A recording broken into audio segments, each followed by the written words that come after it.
So, with the rate decision looming and more economic headwinds ahead, when will Albo call an election? Let's put it all to our People's Panel. Panel, thanks for joining us. Let me go to you, Cassandra, first. What are your thoughts? An election is due by May next year, but do you think we'll go to the polls this year, or do you think Albo will wait a while?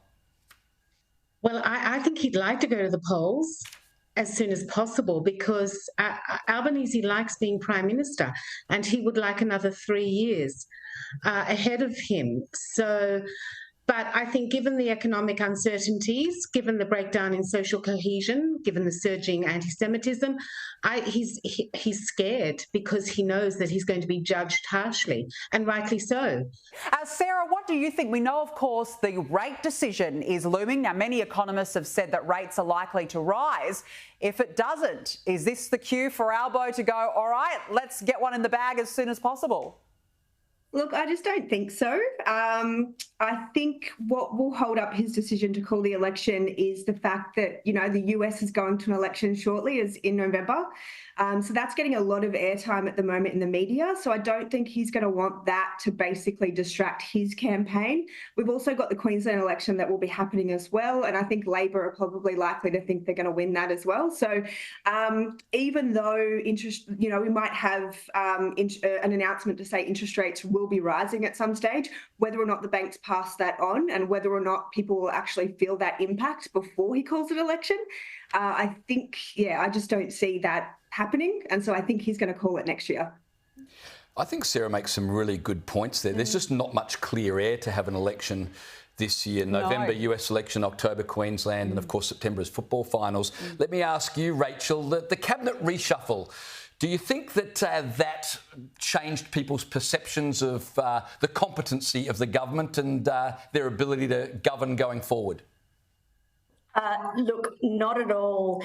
He would be mad to go early until he gets inflation under control, until the interest rates drop.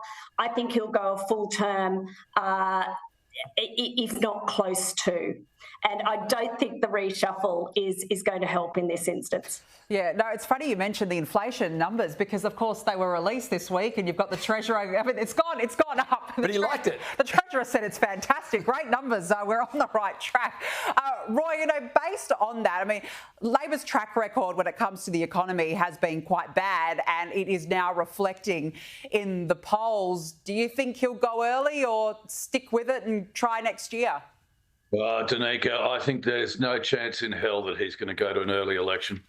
For a start, we've got in November the annual China-Australia Leaders Conference, and he's going to want to try to get some sort of diplomatic boost out of that, show that he can strut around on the world stage as a leader. Also, he's got a wedding coming up. Now, if you were his fiancée, would you want to have a wedding with a sitting Prime Minister or someone who is in the middle of an election campaign or possibly even out of office?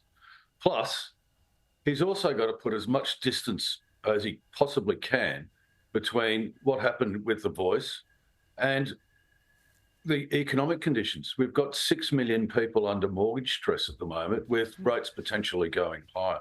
So I think he's going to pull like a Joe Biden, try to run it out to the very end in the hope of a miracle and hope that, energy policy, we'll forget about his energy policy, we'll forget about cost of living, and we'll forget about inflation.